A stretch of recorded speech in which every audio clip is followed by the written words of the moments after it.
All right, so for today's deep dive, we've been looking into some really dense professional broadcast gear, specifically this workhorse from Thor Broadcast, the H.HDPerformux-24 encoder. And our goal here is to really unpack what a 24-channel system like this does and, why they call it a full head-end replacement. Well, the first thing that jumps out is that size to power ratio. I mean, you look at the price, right? The MSRP is almost $8,400. You can find it for around $7,000. Okay, so that's serious professional equipment. Exactly. And that cost buys you an incredible amount of channel density, Yeah. all of it packed into this tiny 1RU chassis. When you think about that one box replacing an entire rack of older gear, the price starts to make a lot more sense. That density really is the main story, isn't it? We're talking about a unit that can handle 24 separate HDMI inputs at the same time. Yeah, 24 live video streams going into one piece of hardware. So what happens when those feeds get processed? How do they come out the other side? So once they're encoded, it pushes everything out as IP streams. It uses, the standard UDP and RTP protocols, and it supports both multicast and unicast, so it's flexible. So you have options for network distribution. A ton of options. And the operator can choose to bundle everything into one big MPTS, a multi-program transport stream, or they can keep every feed separate as 24 individual SPTS single program streams. That choice seems pretty fundamental depending on what kind of network you're feeding into. Yeah. I also saw it has an ASI output, which to me signals this is built for some serious, probably hybrid integration. Oh, absolutely. That ASI port is a key feature. It gives you a physical sort of legacy connection. It's a direct copy of that main MPTS stream, which you often need for, say, regulatory compliance or hooking into older systems. And the whole thing is managed over the web just through a single network port. So, okay, here's the obvious question. Why wouldn't a smaller operation just buy, 24 cheap single-channel encoders and line them up? What's the one thing this unit does that makes it a true head-end replacement? It really all comes down to compliance and management. It's the advanced features. Things like being able to insert QR codes, logos, or on-screen displays, OSD text.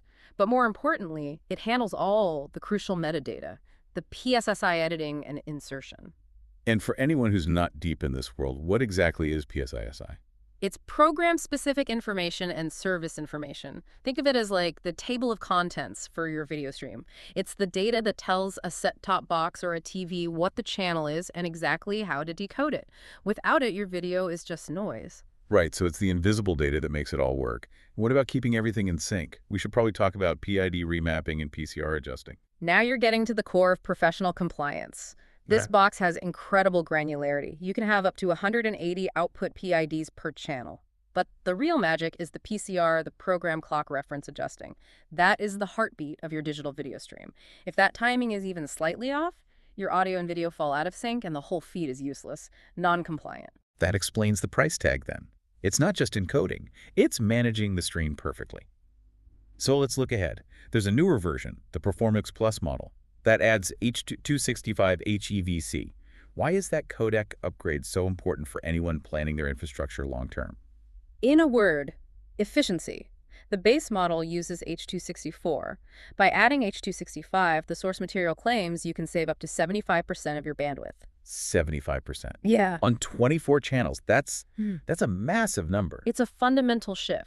When you start calculating the costs of network capacity, or especially satellite uplink fees, saving that much bandwidth completely changes the profitability of your operation. So it's a huge operational expense saver. Are there other big performance jumps with the Plus model? Oh yeah. The base model's output tops out at 1080p at 30 frames. The Performux Plus bumps that up to a full 1080p 60. And the audio options get a lot better, too. You go from basic MPEG-1 Layer 2 to adding things like LCA-AC, HEAAC, and this is the big one, AC3 pass-through. For the Dolby audio. That's a requirement for a lot of cable systems. It's a must-have. So you've got this machine with extreme density, 24 channels in one box, and it's combined with all the sophisticated software control you need for compliance and metadata. It seems like a real tool for the future, and it's backed with a 2-year warranty and support from LA. The value proposition is really clear. High density, high reliability. I mean, just think about it. You're running 24 broadcast quality video feeds, all perfectly synced and controlled from a single box you can hold. It really shows you the constant battle in this industry, the push and pull between physical density, how much can we cram in a box, and encoding efficiency. And that's what's defining the future of video infrastructure.